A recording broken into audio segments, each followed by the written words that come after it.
Kemarin saya sudah sempat singgung pada saat SL ada kelompok yang ngobrol sama saya soal nyeri. Ya.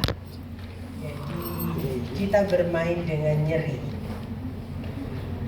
Tapi nyeri itu macam-macam ya. Nyeri itu kan macam-macam. Yang kamu kalau nyeri kepala diapain? Tidur. Agak nyeri kepala tidur kok.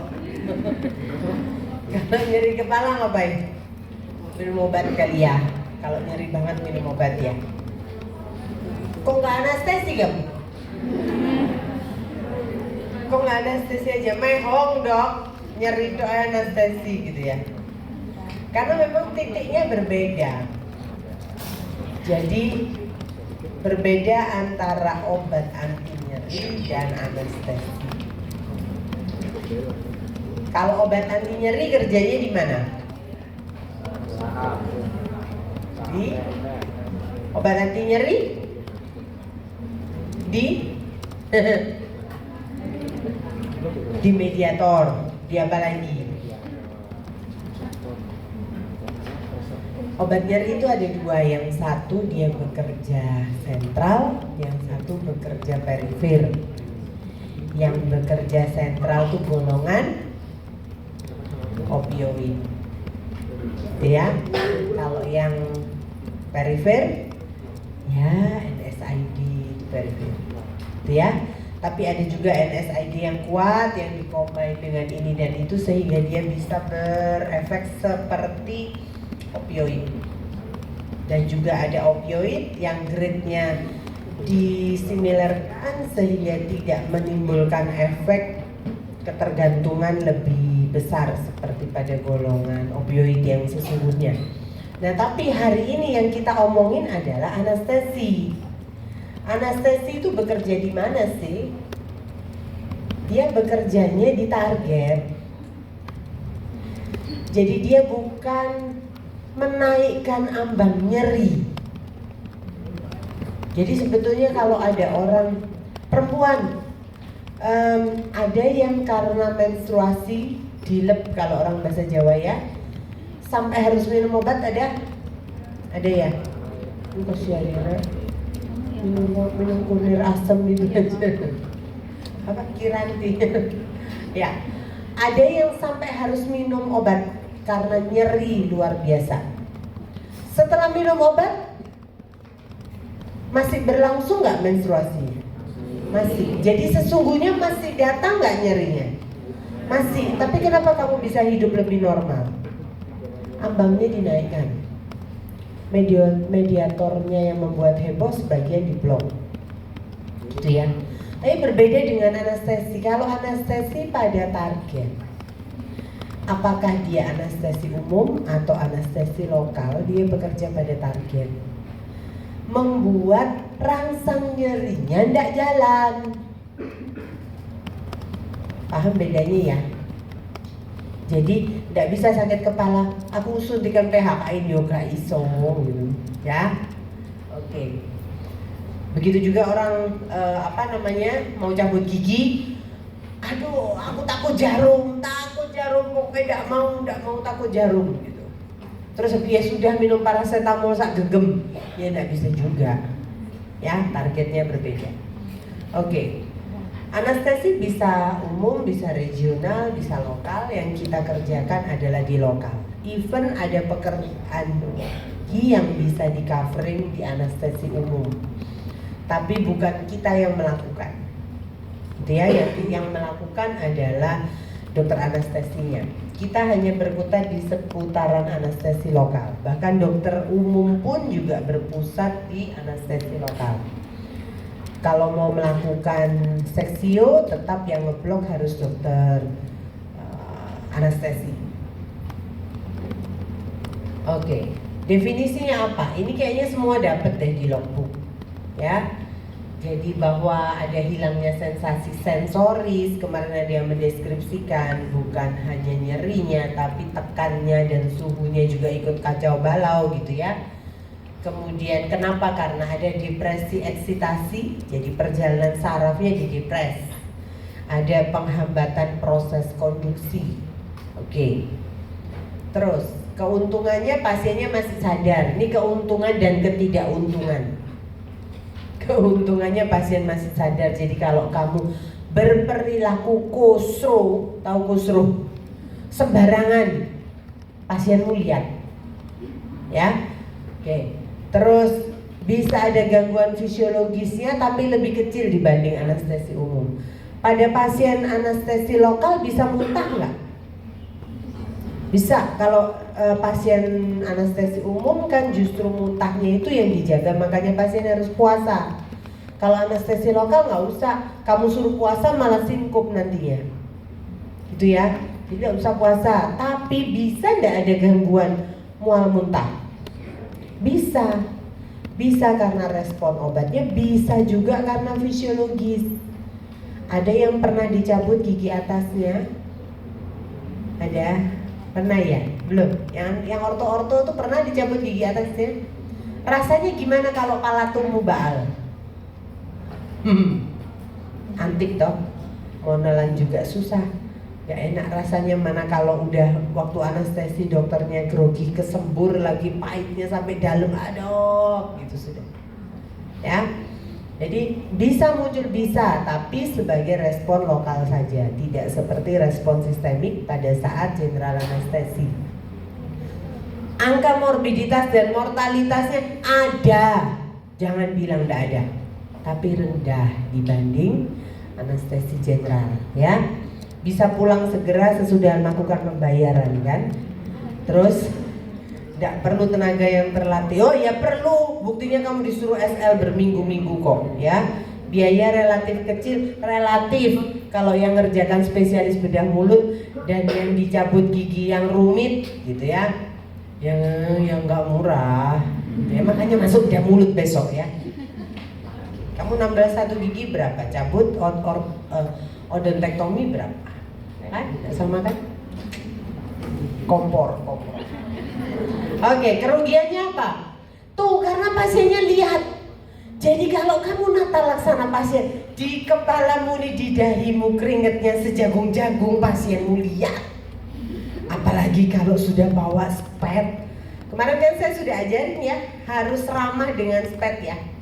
Analognya tuh anak-anak yang merokok, nggak pernah tuh tangannya kena es, kena abu, kena panas, jarang kan? Perokok yang sudah mahir tuh dia diputar-putar sama dia, rokoknya juga nggak kemana-mana, ya kan? Baranya nggak kemana-mana, paling ya ke roknya pacarnya gitu. Kalau ke baju dia biasanya jarang deh. Kalau yang udah mahir kan? Gitu juga kamu mesti belajar pegang tuh siring seperti apa ya, supaya paham. Jadi pada saat kamu nanti aspirasi, deponer tuh bisa satu tangan, nggak usah dua tangan. Termasuk kalau kamu tegang, kamu terpaksa harus pegang dua tangan, ini tetap handle-nya masih bisa main, ya. Oke. Terus bisa terjadi infeksi di daerah insersi. Kapan? Kalau kamu kusruh, jadi tidak melakukan desinfeksi dengan baik. Kenapa? Karena rongga mulut itu daerah yang tidak pernah steril, gitu ya. Oke, apalagi kalau kamu mau nyambut pasien udah hanya jelek banget, perokok lagi gitu ya. Ya itu hati-hati. Oke, terus bahan anestesi yang kita pakai ini, semoga kursor saya kelihatan. Oke. Yang kita pakai model begini ya. Ini namanya apa? Ampul. Kalau ini karbol atau cartridge, ya. Oke. Ya, sediaan anestesi bisa macam-macam. Topical gel, benzokain sering dipakai ya, waktu di pedo ya. Oke. Ada juga ya, ini yang gel, ada lagi yang ointment. Ointment ini justru di Eropa banyak pakainya ointment, saya juga tidak tahu. Padahal isinya kadang benzokain juga, tapi mereka lebih banyak pakai ointment karena memang sebetulnya secara penyimpanan lebih stabil kalau dia ointment. Tapi yang sering pakai biasanya di dokter spesialis. Sekarang di DVE namanya ya. Jadi apa? Kalau dulu SPKK, spesialis kulit kelamin. Kulitnya kelamin apa kulit dan kelamin? Itu tanya dulu SPKK, sekarang jadi DVI. Oke. Dia tidak boleh mengiritasi, tidak boleh merusak. Jadi kalau dia ditempelkan mukosa pun, atau kalau kamu pas anestesi keperucut ujungnya terus nyembur, tidak boleh mengiritasi mukosa. Oke. Terus dia harus toksisitasnya sistemik, yes. Ini standar lah ya. Ini pelajarannya Bu Dekan ya. Oke. Masa kerjanya harus sesingkat mungkin, nggak nunggu lama-lama. Kalau bisa habis jebret-jebret kamu balik kanan, kiri sudah selesai, sudah teranestesi, langsung kerja, gitu ya. Oke, apa saja produknya nanti bisa diambil. Terus mekanisme kerjanya. Jadi yang diganggu tuh apa sih sebetulnya? Kanal NA, gitu ya. Kalau itu diblok, nggak jalan sinapsnya titik, itu aja yang diingat. Nah terus kemarin ada yang tak titipin, saya suka ngelewatin depannya, gini ya. Oke. Kemarin ada yang tak titipin pertanyaan toh, ya. Kenapa kalau akut abses hati-hati sama anestesi? Gitu kan? Ada ya yang tak titip. Kira-kira kenapa?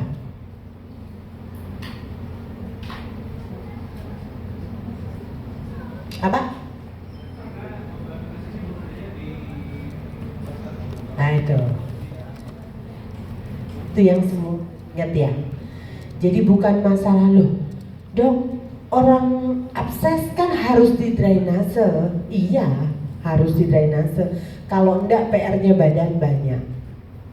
Nanahnya gitu gede harus digembosi. Sama kayak orang, kalau kamu ya orang kemoterapi gitu ya.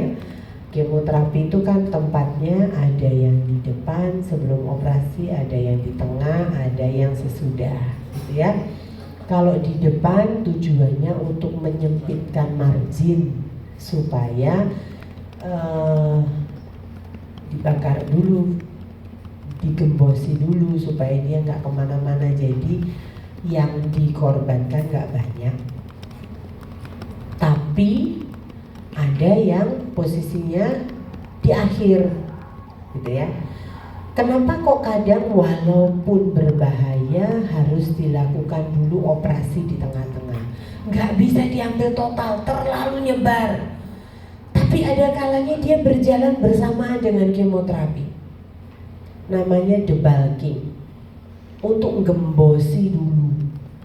Dengan resiko apa? Pada saat diganggu dia akan cepat lagi menyebar.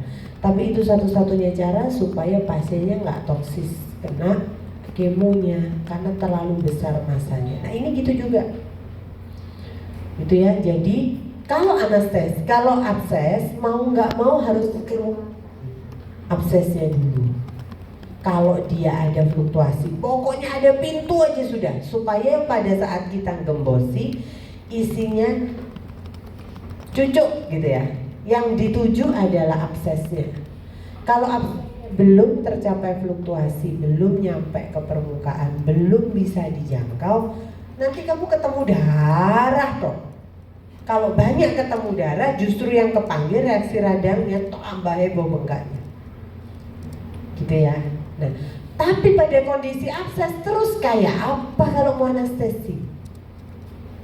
Kenapa? Karena dia tidak bisa terdispersi pada kondisi asam. Makanya kalau radang aja kamu anestesi sulit. Belum lagi kalau ada penunggunya di akar. Ada jaringan granulasi, ada granuloma di sekitar periapikal. Itu biarpun sudah di anestesi, kamu masih harus dengar teriak pasien gitu. Atau tangannya perawatnya dicengkeram sama pasiennya. Itu bisa terjadi, gitu ya. Jadi ada triknya untuk menyingkirkan apakah pada saat anestesi itu anestesinya masuk apa enggak, kok pasiennya masih kesakitan. penyakitan itu simple. Saya suka pakai gini. Bentar ya, tak gerakin ya. Kalau gerak ke sini sakit nggak? Oke, sakit. Begitu tak lepas, udah. Berarti masuk anestesimu. Yang masalah di mana? Ada jaringan granulasi yang membuat di titik itu nggak bisa tercapai.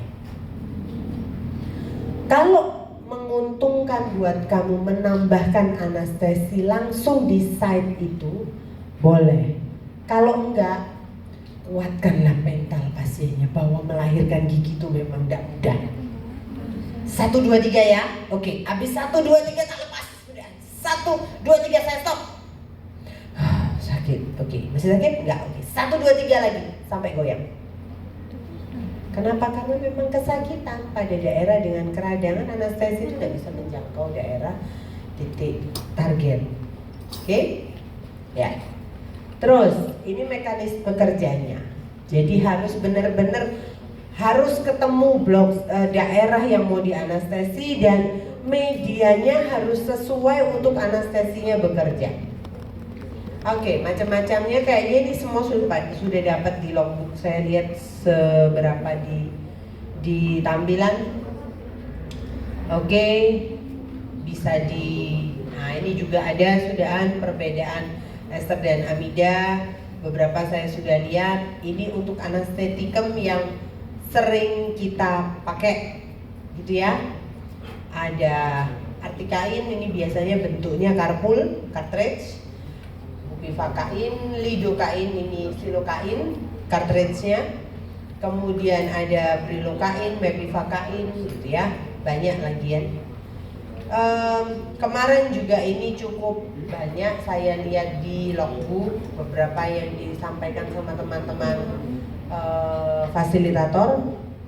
Oke, ini juga tercapai menurut fasilitator, nanti tinggal dihafal ya. Karena ini sesuatu yang hafalan kan, bukan sesuatu yang pembahasan, gitu ya. Ada dosis maksimum ya, kurang lebih naik turun, yaitu yang tidak akan keluar di ujian ya, seperti begitu. Baik, indikasi anestesi lokal. Kalau di bedah mulut ya jelas lah, ekstraksi gigi itu jelas lah ya, gitu. Terus apalagi lainnya, bisa di bedah periodontal, prostetik, endoperiodontik. Ada di biopsi di kita, kalau kita nggak mainan jaringan gigi, kita mainannya cuma jaringan keras dan jaringan lunak. Jaringan keras itu golongan alveolektomi dan kawan-kawan, atau motong kalau dia ada tumor, kuretase kalau dia ada kista, marsupialisasi kalau kistanya besar, gitu ya. Kemudian ekstraksi gigi dan manipulasi jaringan lunak, mulai dari pengambilan biopsi yang dia patologis, apakah fibrom, kemudian apalagi yang sering ya, mukokel, fibromukokel, gitu, giant histoplasmosis, gitu. Atau bedah preprostetik, frenektomi, torektomi, gitu ya, alveolektomi, gitu.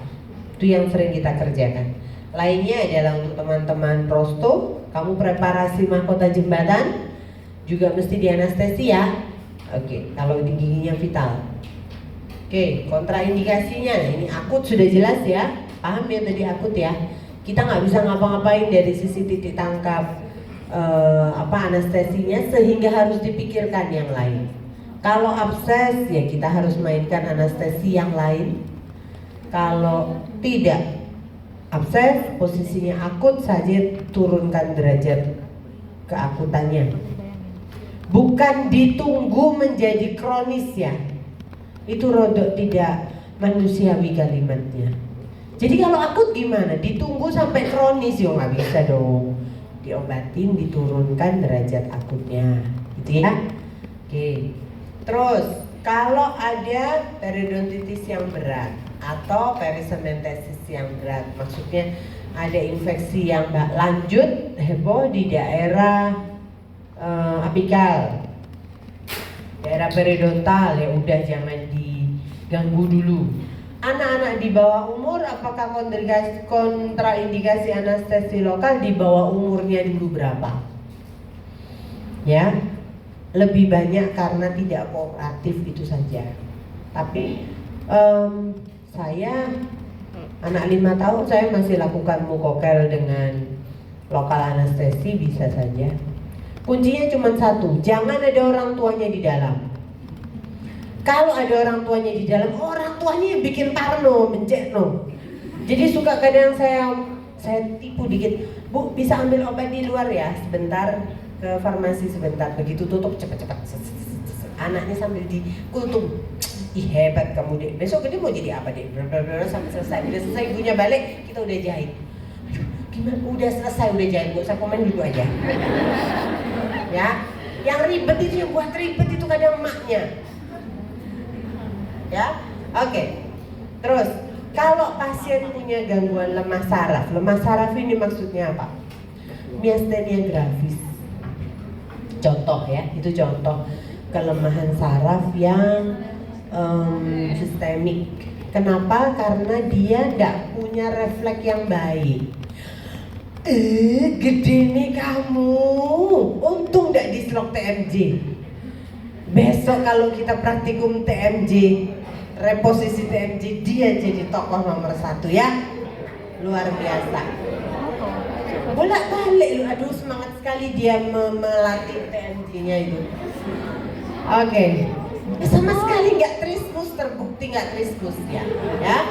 Kalau trismus kenapa tidak boleh? Akses kita susah. Rata-rata trismus itu disebabkan karena infeksi dentoalveolar posterior. Padahal posterior kita harus anestesi dengan lihat, gitu ya. Hati-hati juga. Nah, tapi ada pasien trismus yang kita tetap harus kerjakan. Even under GA. Kenapa? Karena aksesnya berat misalnya, atau ini yang agak jarang tapi nanti di perifer bisa ada pasien tetanus. Masih bisa. Tetanus itu biarpun kamu bersuara sedikit, sinar celap sedikit, dia langsung kejang gitu, tapi tetap harus dibantu. Kalau vokal infeksinya tidak dibrotoli, tidak sembuh tetanusnya. Tetanus itu kan sangat sensitif dengan suara, dengan cahaya, kejang terus ya. Itu tetap harus dibantu. Even kadang kita harus under GA, tapi lokal pun sometimes kita kerjakan. Itu ya, karena biaya. Kasihan. Oke. Terus nah itu rasa takut yang berlebihan. Kalau sudah takut berlebihan mau kamu apain? Ada pasien yang baru ditutup duk sudah teriak-teriak, ya ada, karena dia takut. Ada orang yang sangat takut ya, fobi dengan gelap itu ada. Jadi kalau masih bisa dimanipulasi dengan desinfeksi aja, hampir 2/3 wajah, ya boleh dia tidak usah pakai duk di atas. Tapi kalau sangat mengganggu ya terpaksa nggak bisa dengan anestesi lokal. Atau pasien yang alergi, ini maksudnya alergi terhadap PHK-in, gitu ya. Karena alergi itu banyak, ada yang alergi terhadap analgetiknya, terhadap antibiotiknya. Gitu. Tapi kalau dia alergi PHK-in ya sudah nggak bisa, harus tetap dengan umum. Vasokonstriktor semua sudah dapat ini di logbook gunanya untuk apa, dan yang saya harus hati-hati kasih tahu kalian karena kita bekerja di otot, bekerja di saraf sensoris, ada efek simpatis parasimpatis yang berkebalikan antara lokal dan sentral, ya, perifer dan sentral. Oke, keuntungannya ini, kerugiannya itu. Nah ini yang harus hati-hati karena di kerugian ada vasokonstriksi pembuluh darah perifer yang menyebabkan iskemik jairi. Ini yang harus hati-hati. Yang kita ajarkan adalah siring ya, siring. Jadi kamu harus dapat target sarafnya. Berbeda dengan Cytogen, ya, Cytogen. Saya tidak masukkan intraligamen dalam slide saya karena ternyata katanya Sitojek dan kawan-kawan sudah dibahas di perio dan konservasi. Saya nggak tahu, nanti bisa di cross check lagi. Cuman yang harus dipikirkan begini, vasokonstriktor itu punya dampak membuat untuk sementara jaringan yang kita targetkan pembuluh darahnya mengalami vasokonstriksi. Yang harus hati-hati adalah setelah vasokonstriksi bisa balik apa enggak? Itu yang harus dipikirkan.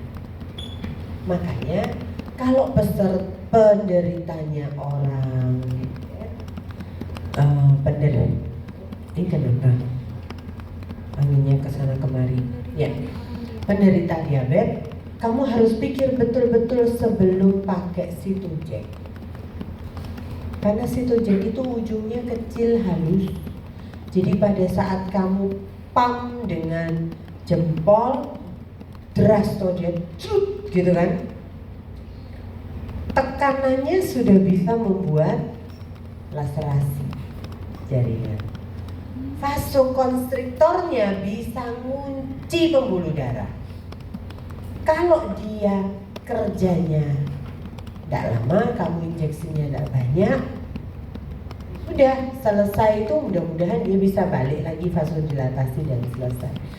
Tapi bayangin kalau yang pasiennya adalah orang sudah punya gangguan mikroangiopati. Mikroangiopati kunci untuk diabetes mellitus.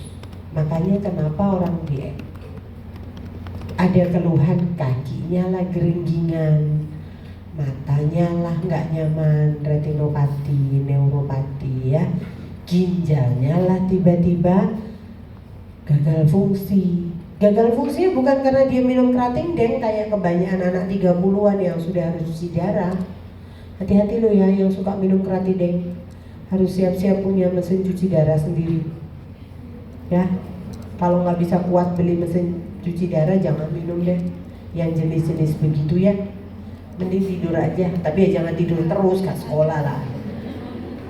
Itu ya, jadi harus hati-hati, harus dipikirkan. Sementara kamu melakukan vasokonstriksi, satu pembuluh darahnya sembuh nggak? Bisa balik vasodilatasi nggak? Kalau nggak bisa balik atau yang balik hanya sedikit, apa yang terjadi sama jaringan yang ditinggal? Iskemik lah. Kalau iskemik terus kamu bisa harap penyembuhan dari mana? Nanti kamu ketemu langsung dry socket. Habis dry socket ya nekrotik. Kamu harus potong lebih luas, buang semua tulang yang nekrotik, kerok semua habis, sampai kamu temukan perdarahan guyur, bus gitu pembuluh darah, baru selesai. Selama tidak ketemu itu, dia akan terus dan akan menjadi osteomilitis nantinya. Oke, harus hati-hati dengan vasokonstriktor. Tapi apakah tidak boleh? Boleh. Makanya kemarin yang di kelompok saya selalu ada syarat dan ketentuan berlaku. Ada kontra mutlak, ada kontraindikasi relatif. Gitu ya. Mutlak be absolut lah sama sih. Mutlak dan relatif. Oke, ini yang kontraindikasi yang jangan diterabas. Kalau mau nerabas mintalah advis, gitu ya. Penyakit kardiovaskuler kemarin saya sudah terangkan di grup. Kalau kardiovaskulernya hipertensi biasa, ya kamu cukup hati-hati evaluasi takikardinya, gitu ya. Tapi kalau dia hipertensinya gagal jantung, ya jangan diterabas. Atau penyakit kardiovaskulernya katup. Kalau katup tidak apa-apa. Katup itu kan masalahnya apa? Invasi bakteri dari atas bisa masuk ke dalam, jadi endokarditis seumur hidup. Kalau untuk vasokonstriktor tidak apa-apa. Oh, dia tidak ada masalah dengan digitasi kok.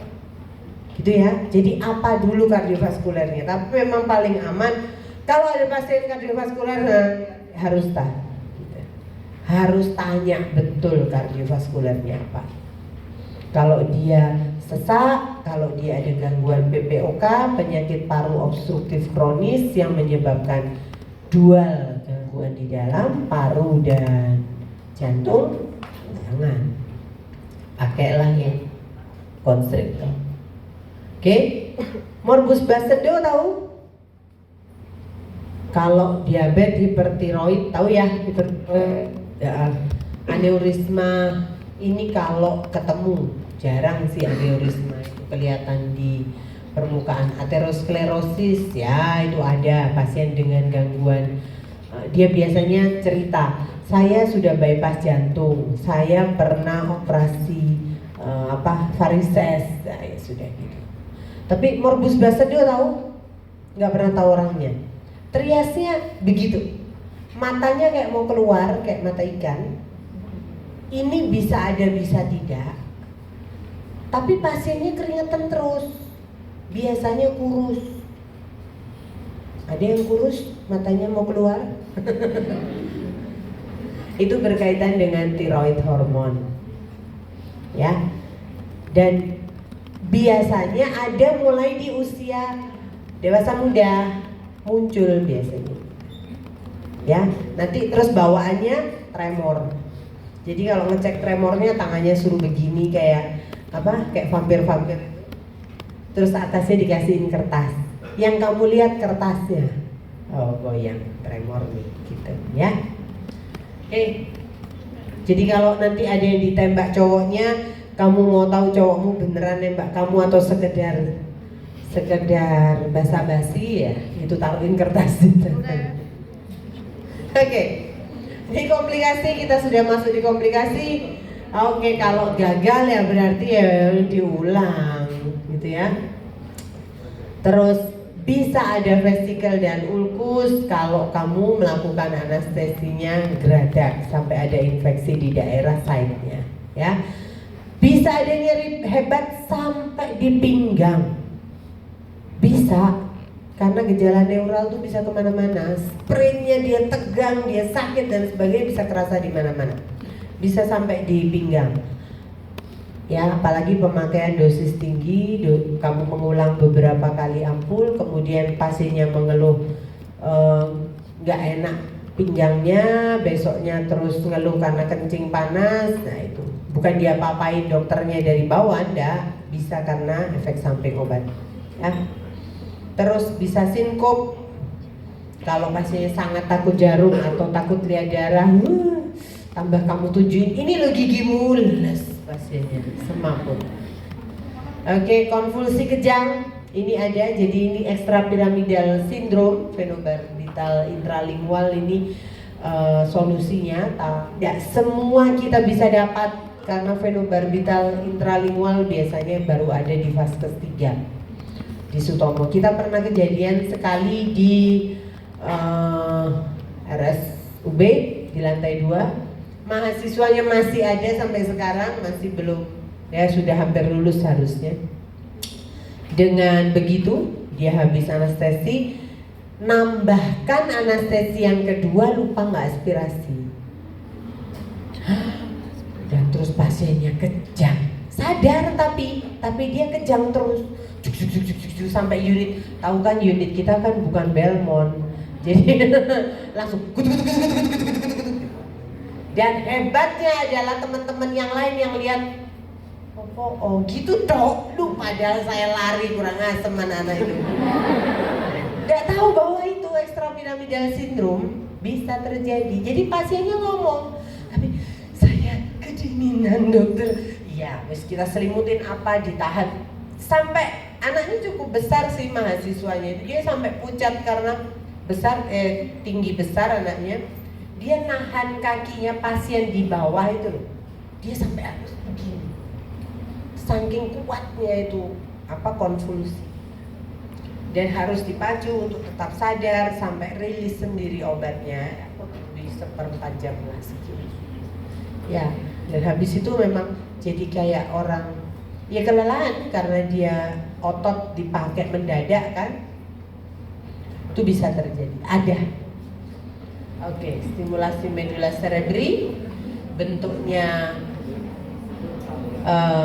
yang dua, apakah dia terstimulasi atau terdepresi, hampir sama. Secara klinis muntah biasanya pasiennya, muntah, benar-benar muntah, wow gitu. Terus alergi, anafilaktik shock, nanti di kamu blok 14 khusus penata laksanaan untuk anafilaktik shock. Nah ini yang harus hati-hati. Jarum, kalau jarum patah itu nemen ya, ujung jarum sebetulnya, ujung jarum itu bisa patah di dalam.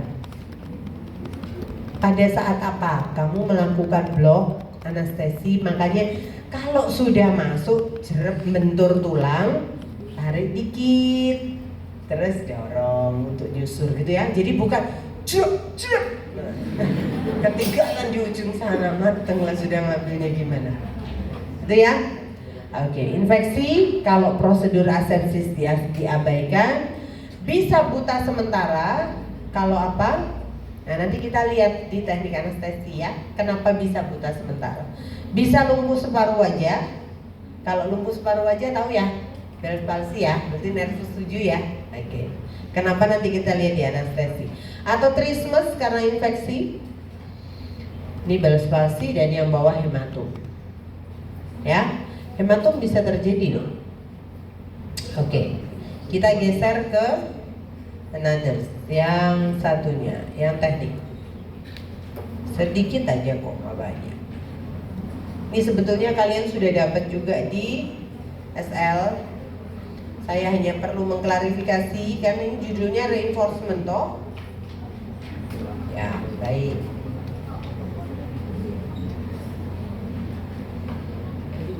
Gitu? Ya, ini yang kemarin kamu pakai ya pada saat SL ya. Hanya ini slide ini saya ambil dari bukunya Prof. David Kamajaya Surabaya. Kami kalau di Surabaya memang nggak kayak di sini, di sana semua sudah terstruktur. Jadi kalau di kita kemarin kan saya bilang toh, kamu pakai cotton pellet atau pakai tampon, dihitung baik-baik unit cost-nya, gitu kan? Kalau pakai cotton pellet, oh iya kan kamu perlu pakai sedikit gitu. Kalau pakai tampon, kamu bisa bayangkan berapa betadine yang habis hanya di tamponmu untuk satu pasien, gitu ya. Kalau di sana sudah ada tendik yang memang ya sudah sejak zaman dahulu kala. Itu masih aturan yang lama-lama. Jadi tendik-tendik itu dari yang memang tidak, tanda petik, tidak punya pendidikan khusus, yang tadinya hanya cleaning service. Dulu kan cleaning service, dulu nggak ada istilahnya apa, outsourcing. Jadi cleaning service pun itu bagian dari kepegawaian. Terus dia bisa, dia naik tingkat gitu ya. Jadi buat tampon sendiri. Nah terus dia buat ini, ada ini loh, lebih manusiawi ya, stick lidi. Jadi lidinya kayak Korean Popping, tapi memang bukan untuk sini, untuk situ ya. Jadi untuk ngulas. Jadi kamu bisa nggak usah pakai alat dulu, betul-betul desinfeksi semua ini kamu bisa dalam posisi on dulu. Ambil itunya, tapi disterilkan sih sama mereka. Itunya lidinya juga dimasukkan dalam steril, jadi kalau mau ngambil tetap harus pakai kurentang, diambil untuk mengulas, gitu ya. Jadi kalau nggak nemu tampon, nggak nemu itu barangnya, cottonnya ya. Oke. Ini yang kamu pakai kemarin pada saat SL kan? Ya. Terus apa yang harus disiapkan selain itu? Yo pasiennya lah. Kalau pasien terus kamu nyuntik siapa? Kecuali ada teman, zaman saya sekolah kita masih suntik-suntikan loh. Sekarang aja sudah masuk dalam era manusiawi. Dulu udah bayar loh SPP, disuntik temennya. Ada yang sampai Bell's palsy, aduh temennya sampai nangis. Aduh, yang nangis itu yang ketakutan itu yang ini, yang apa? Yang nyuntik. Ya yang disuntik sih yo asli ini yo main ngamuk, tapi ya ngelihat temennya nangis yo sakno gitu ya. Oke. Jadi harus ada pasiennya. Terus posisinya paling enak begini ya. Apa ini posisinya namanya? Semi supine. Ya. Oke, terus. Nih. Kalau rahang atas ini penyakit betulan sampai besok di klinik ya begini kejadiannya. Kamu tuh rasanya enggak luwih deket itu kayaknya enggak. Jadi kerja pasiennya di sini kamunya mana anaknya udah kecil sampai gini. Apa? Jadi itu yang harus diaju. Kalau rahang atas sejajar lengan, kalau rahang bawah sejajar siku. Ya, gitu ya. Lengan itu mana sini, siku itu mana? Ya. Jadi itulah yang dipakai. Itu yang dipakai. Lucunya pada saat mau OSCE itu rapalannya tuh gini. Pasien ditempatkan posisi semi supine dengan posisi yang akan dikerjakan rahang atas sehingga pasien ditempatkan pada posisi kepala pasien sejajar dengan lengan operator. Tapi unitnya tuh tinggi jut. Aduh, ya itulah kebiasaan. Oke, ini standar ya. Kalau regio 1 kamu kerjanya dari mana? Ya, depan ya. Regio 2 juga depan. Kalau regio 4 tetap depan. Terus 3 itu dari samping. Itu makanya kemarin ada yang tanya, dokter kenapa bisa kalau regio 4 pakai kalau regio 3 pakai jempol? Kenapa? Karena kita kerjanya dari sini anestesinya, ya. Jadi kalau kamu mau dari depan bisa, tapi kan tanganmu harus begini, terus siringmu harus begini, kayak susah ya di depan pasien, ya. Itu ya, oke. Ya, saya sudah bilang suruh buka anatomi ya, tapi kemarin di logbook nggak banyak yang punya tampilan anatomi di itunya, di apa? Di logbooknya. Baik. Ini yang harus diingat. Kenapa bisa Bell's palsy? Karena facial nerve dia keluar dari sini, masuk ke arah belakang. Lah ini di sini nih ada daerah yang dia berdekatan dengan bagian dalam mendekati atap sinus. Jadi kalau kamu anestesi di daerah molar atas belakang, terus kamu masuk dari tuber itu lebih ke arah dalam, nah itu bisa ketemu nafas 7 di sana. Pada saat kamu melewatin TMJ, itu ya, itu yang harus dilihat. Terus kalau yang apalagi tadi satu, apa dari komunikasi apa satu lagi itu? Mata. Kalau mata gimana? Biasanya kena di rami-rami sini. Kalau kamu mau anestesi C atau P, kebablasan naik mendekati nervus infraorbitalis, tapi kamu terlalu ke lateral, lah itu dekatnya 6. Ya, letaknya mendekati 6. Oke, ini anatomisnya. Ini kalau dia di sketsa ya. Nah, jadi kalau kamu mendekati di sampingnya infraorbitalis itu lebih ke lateral, itu ada bagian dari rami ke arah 6. Nervus 6.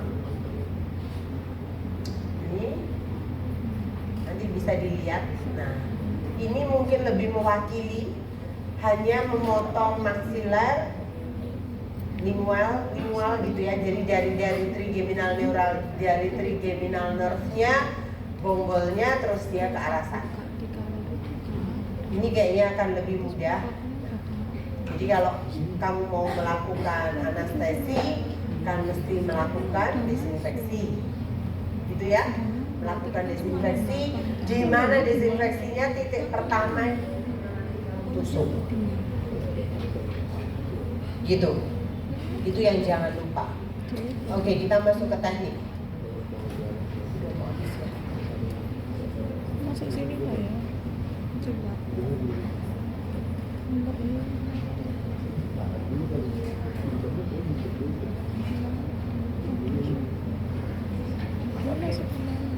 Baik. Anestesi yang pertama adalah submukus. Kalau submukus, ini yang kemarin saya bilang, anestesi itu ada targetnya. Bisa ujung, bisa cabang, bisa saraf utama. Gitu ya. Kalau dia ujung saja, sembarang. Karena dimanapun kamu tusuk, ya di situ nanti yang beranestesi. Gitu ya.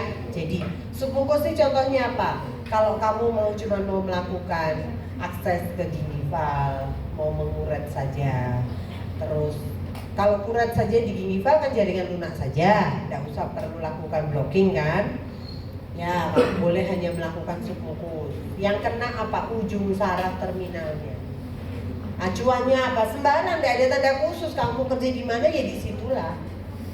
Itu ya, misalnya kamu mau ambil fibrom di daerah mukosa bukal, ya sudah di situ toh yang di anestesi daerah itu srut.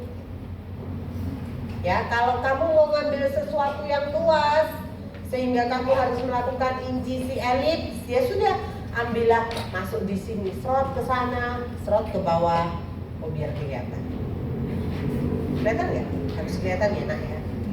Jadi kalau mau buat injisi elips, masuk dari tengah, naik ke atas, serut ke sana, tarik sedikit, serut ke bawah. Terus ambil yang dari sini, tarik sini, serut ke atas, serut ke bawah. Sudah, itu semua mukosa sudah teranestesi. Tinggal kamu potong elips. Ya, jadi mengurangi tusukan banyak-banyak. Kan kamu perlunya ya di daerah itu ya itu saja. Oke, tidak usah terlalu dalam, pokoknya hanya di daerah submukus. Ya sudah itu aja. Yang ditargetkan itu ya udah dia akan teranestesi lokal di daerah sekitar anestesi.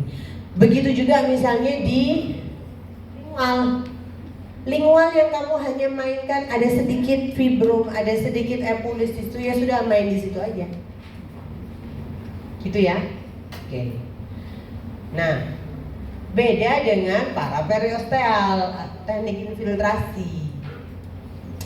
Targetnya sudah mulai cabang saraf. Jadi harus tahu anatomi. Kalau enggak cabang saraf yang teranestesi beda. Gitu ya. Jadi apa sih acuannya? Lah kalau kamu mau nyabutnya apa? Letak mahkota giginya di mana sih? Akarnya berapa sih? Kira-kira dia di anestesi sama saraf apa sih? Gitu. Ya. Itu yang harus dipikir. Nanti efeknya di mana? Ya di pulpanya dia deh.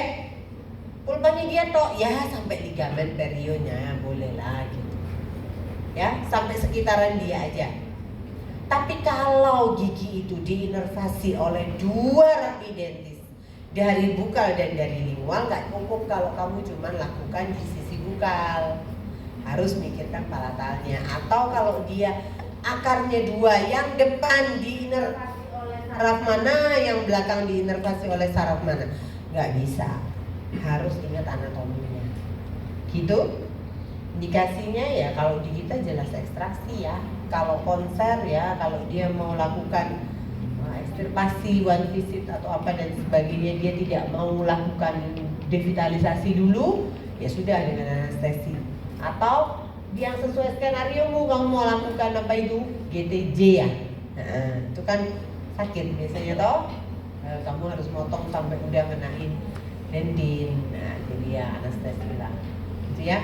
Kalau dia dibuka pulpanya karena nekrotik yang nggak usah anestesi ini ya langsung intrapulpal aja kayak kamu diajarin di konservasi, gitu.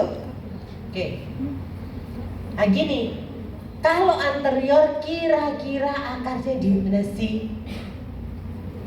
Target ujung jarummu di sana. Masuknya bisa langsung ke sana dong, ya nggak bisa. Lek mau langsung masuk ke sana itu di atasnya bibirnya. Jadi di sini dia. Kan ya nggak mungkin. Kalau ini mau buka sampai sana ya jarummu tuh harus masuk di sana kan nggak bisa. Masuknya gimana? Oblik. Tetap nyusur dari sini, dari luar, oblik nyusur ke arah dalam. Targetnya ujung jarummu kena di daerah oblikal. Jadi masuknya jangan lurus, tegak lurus begini. Ya itu yang buat kesasar-sasar. Targetnya bukan di situ. Target utamanya di mana? Di ujung akar. Penandanya apa? Kan dia di dalam tulang. Jadi kamu harus cari yang dia nabrak tulang dan di balik tulang itu ujung akar. Itu jauh lebih safe. Jadi jangan asal tegak lurus jebret, tak tahu nanti dia masuk kemana. Saya, jadi tetap targetnya ketemu tulang.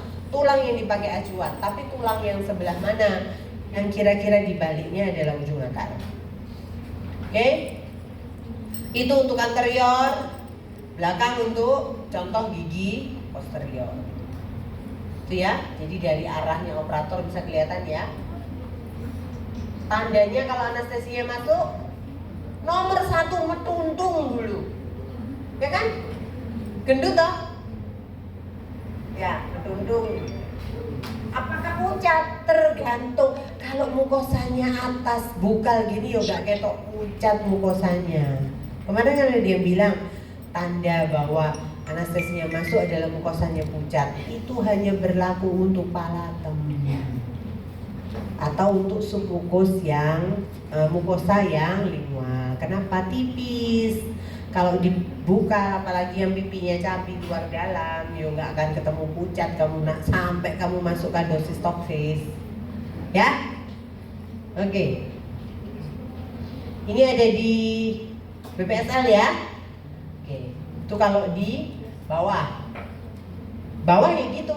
Begitu kamu masuk, dia akan jadi metundung, gendut gitu. Vestibulumnya keangkat karena sumukosnya terisi cairan anestesi. Masuk jangan buru-buru ya. Begitu masuk jebret jus. Kamu belum merasakan sih. Tapi jangan, nanti beneran nekrotik, beneran sayang. Ya. Harus pelan-pelan. Terus. Nah, ini kalau palatina. Kalau dia mau anterior, ya pakailah blok nasopalatina. Itu nanti sepertiga anteriornya tercapai. Kalau yang posterior ya sesuai kamu kanan sama kiri. Ya. Oke, itu raminya. Jadi kamu tahu kira-kira di mana nyuntiknya dan kamu lihat cuman segitu loh. Nervus dan pembuluh darahnya palatem itu. Jadi kalau kamu merusakkan nggak bisa balik, nekrotik, ribet urusannya. Nanti sembuhnya jadi sekunder kayak pasien CLP yang kita potong itu. Kalau pasien CLP kadang kita terpaksa geser, dibuang ini kayak meremak baju gitu. Jadi yang ditutup adalah daerah yang kita repair, yang kita tinggalkan daerah sekitar midline. Habis itu dibiarkan. Kadang bisa ditutup pakai periodontal pack. Kadang kalau nggak ada periodontal pack ya gitu aja. Kalau dulu ada kalanya pakai CAOH 2 kali itu diberikan egenol, itu dibuat agak padat gitu, terus ditambahkan jadi pack, itu ada. Tapi kalau sekarang sudah lebih manusiawi, ada periodontal pack ya pakai periodontal pack. Tapi itulah kalau kamu menyakiti palatem, dia flapnya flap utuh karena pembuluh darahnya semua hanya berawal dari satu yang di posterior. Jadi kalau dia salah geser, salah potong, kalau nggak sembuh nggak balik. Ya, oke. Sarafnya pun cuma begitu. Nasopalatina yang di depan dan mayor dan minus. Nah, kemarin ada yang saya ceritakan ya, yang jadi nah, itu yang kena kira-kira mana? Minor ya, yang belakang, yang posterior itu.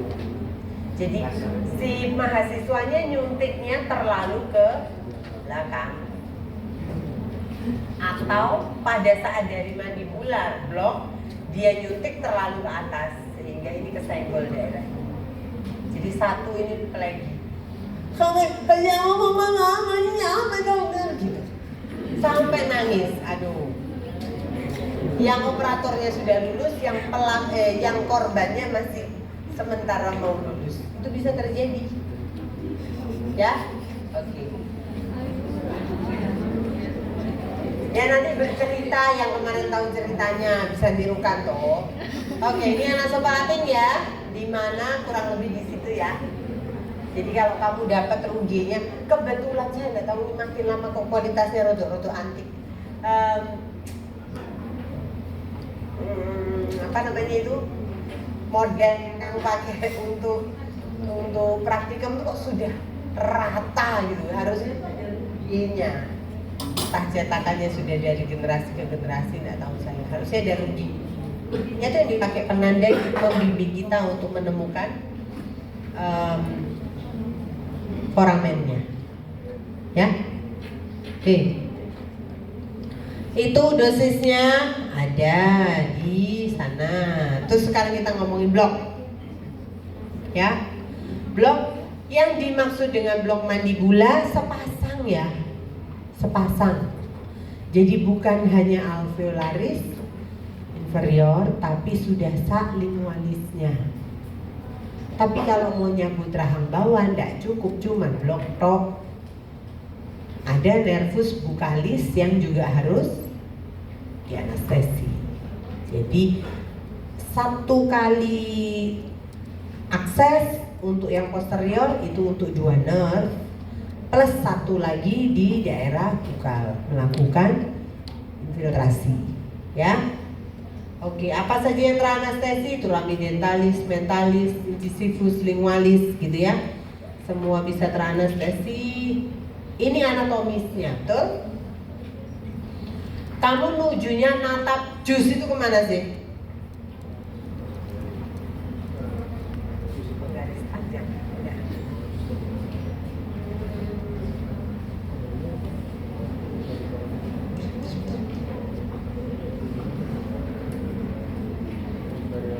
Ini ya, dari sini ke sana, jus gitu kan ya?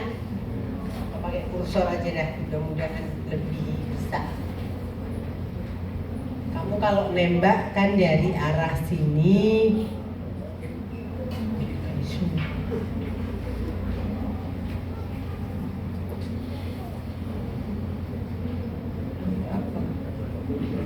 gini, gitu, sini, ya, ini ya. Dari arah ini, sini toh, ya, antara P1 P2 toh, terus kontralateral, ke sana, gitu ya, dus ke sana toh, ketemu tulang, terus tarik sedikit. Nah, apa sih yang kamu tabrak? Dus itu apa sih sebetulnya namanya? Ini apa ini daerah ini apa namanya? Nah, itulah yang kamu dapatkan pada saat 2 jarimu mencari 2 garis sejajar. Saya 2 garis sejajar, terus di depannya kuku, pertengahan kuku kamu nabrak dari kontralateral, itu coronate notch. Baru tekuk sedikit, ditarik itu supaya dia tidak terwabas tulangnya toh. Tarik sedikit tapi menyusur tulang, serut ke arah belakang, kurang lebih berapa? 10 kalau ukuran ya. Tapi kalau kamu melakukan, yang dilihat apanya? Jarum yang tersisa di luar, ya. Oke, begitu sudah tarik, masuk ke sana, aspirasi, deponir, terus geser sedikit, seret separuh ke arah luar, aspirasi, deponir lagi, ketemu lingkungan, beres. Berarti sudah pinter semua toh, itu kan?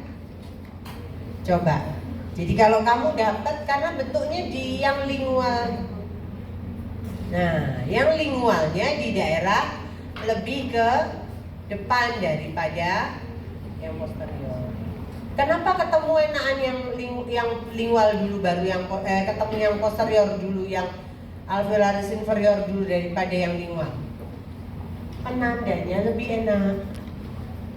Karena kan jaringannya belum bengkak. Ya, kalau kamu sudah masukkan lingual dulu, kamu anestesi deponir, terus apa yang terjadi? Sudah gendut toh, nah terus kamu mau masuk lagi, penandanya lebih susah. Padahal yang di belakang lebih dekat ke arah parafaringea, gitu ya. Itu yang membuat orang sering pakai posterior dulu, habis itu tarik ke depan untuk ini. Oke, itu bloknya, keterangannya ada di situ. Ini anatomisnya kalau pakai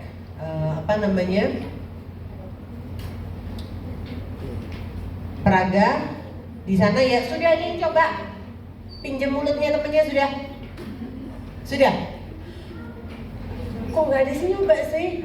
Sudah nyoba? Aku nggak mau nyoba. Lah bisa jadi dokter gigi apa istri? Atau nyonya dokter gigi? Nyonya dok? Gak praktek? Itu yang lingualis ya. Oke. Ini aturan mainnya. Berapa banyak yang disuntikan ya? Selesai. Ada yang mau ditanyakan? Yuk, tinggal pertanyaan.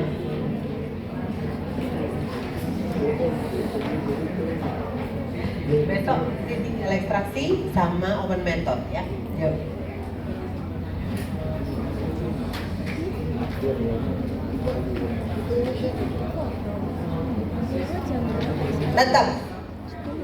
Tetap karena dosis toksisnya akan sampai 9 sampai 10 ampul sekali. Tetap aja. Tetap. Kemarin ada yang kelompok lain coba yang sama saya. Kalau kamu masukkan anestesi, terus kamu aspirasi, jeruk merah, apa yang dikerjakan?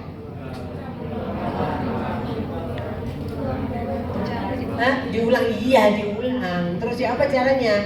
Tarik ini merah, terus ditarik, terus ditarik, mau dikeluarkan dulu. Gegeran. Tarik itu loh yang kamu tarik itu ada darahnya enggak? Itu dirawat dulu. Baru mau pengen ini. Begitu tarik merah ini tekan dulu baru diurusin. Itu pasiennya diurusin dulu. Ya. Dan karena begitu kamu lepas itu modal loh, berdarah keluar loh. Kan kamu mau ngobatin pembuluh darah. Itu ditekan dulu. Kalau enggak sakit lebihan. Karena seradanya keluar obat perdarahan. Ya. Jadi begitu masuk di aspirasi merah, ini ditarik, ini boleh dipakai untuk menekan site yang tadi kamu tusuk dan berdarah. Baru tangan yang sebelahnya buang apa yang di siren yang terlanjur merah tadi. Gitu. Boleh dibuang aja semuanya, boleh? Boleh. Hak-hakmu. Cuman kan Indonesia itu kita hemat, penuh modif, rajin menabung, nggak mau rugi. Jadi kalau bisa dipakai lagi, dipakai lagi boleh. Kenapa? Ini kan karena kamu side-nya salah. Udah, ambil, buang. Tapi langsung buang, jangan kelamaan, nanti ngeklot di jarum. Gitu ya. Ini beda dengan kalau kamu lakukan, kalau perawat ada yang, atau mungkin di sini ada yang pernah ngamar di rumah sakit, terus pakai infus, terus phlebitis. Tahu ya, phlebitis ya, bengkak. Nek bengkak buang. Kenapa? Itis karena sesuatu yang tertutup, pasti ada kontaminasi mikroorganisme. Buang, jangan dimasukkan lagi. Tidak ada pilihan. Kalau ini kan bukan. Kamu injeksi pertama salah site, gitu aja. Ya? Ada lagi? Oh, yuk. Saya kok mau lihat kamu ya? Iya, nggak apa-apa. Oke.